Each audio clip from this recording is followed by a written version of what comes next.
चूल्हे की आँच से शुरू हुई मेरी कहानी अब कामयाबी की बुलंदियों तक जाएगी। हेलो फ्रेंड्स, कैसे हैं? होप आप सभी अच्छे होंगे। Welcome back to my new blog. और अगर आपने मेरे चैनल को लाइक नहीं किया तो लाइक करें, सब्सक्राइब नहीं किया है तो सब्सक्राइब करें एंड मेरी वीडियो में एंड तक बने रहें। तो आज मैं आपको बताऊंगी कि मैं सीटेट की तैयारी कैसे कर रही हूँ, कहाँ से कर रही हूँ एंड मेरा कौन सा सब्जेक्ट है एंड मैंने जितने भी रिसोर्सेज जो जुटाए हैं वो मैंने कहाँ से लिए हैं और मैं किस तरीके से अपनी पूरी तैयारी कर रही हूँ।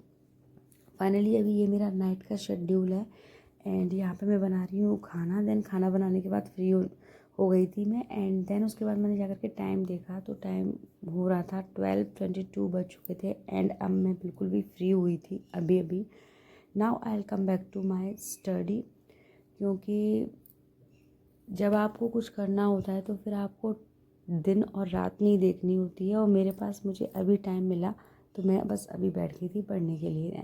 अभी भी मेरी बेबी जो है वो स्टिल सो नहीं रही थी, मतलब जग गई थी अचानक से एंड देन स्टिल मैंने भी देखा कि इतनी रात हो रही है लेकिन अचानक से बेबी जग गई एंड देन उसके बाद क्या ही होता है ना कि बच्चों के साथ हो जाती है बहुत ज़्यादा प्रॉब्लम, समझ में नहीं आता इतनी रात हो रही है लेकिन फिर भी स्टिल टाइम नहीं मिल पाता है कभी कभी। इसके जगने का रीज़न मुझे पता चल गया था क्योंकि रूम में हो रही थी बहुत ज़्यादा कूलिंग, क्योंकि ऑलमोस्ट एसी चल रही थी कंटिन्यूसली 3-4 आवर्स से, जो जबकि अभी इतना सीज़न नहीं है। बट ये लोग नहीं मानते हैं एंड चला लेते हैं। रूम का जो टेम्परेचर था वो बहुत हाई हो गया था, इवन मुझे भी थोड़ी ठंड लग रही थी बट स्टिल फिर उसके बाद मैंने जा कर के इसको ऑफ़ किया। देन उसके बाद वो फिर से सोई एंड देन जब सो गई तो then I come back to my study.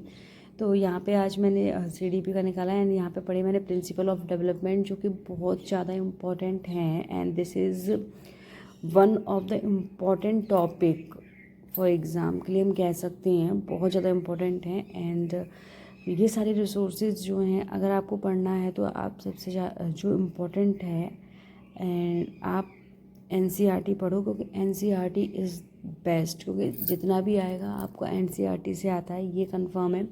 And इधर उधर बुक्स पकड़ने से या इधर उधर टाइम वेस्ट करने से बिल्कुल भी फ़ायदा नहीं है।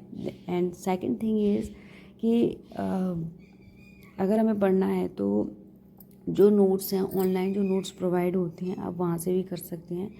CDP NCERT नहीं, CDP के लिए तो आप यूट्यूब से ही नोट्स लीजिए एंड बाकी जो मेन सब्जेक्ट्स हैं उनको आप NCERT से पढ़िए, वो सबसे बेस्ट है अगर आपके पास टाइम है। एंड इवन टाइम होगा ही, क्यों नहीं होगा।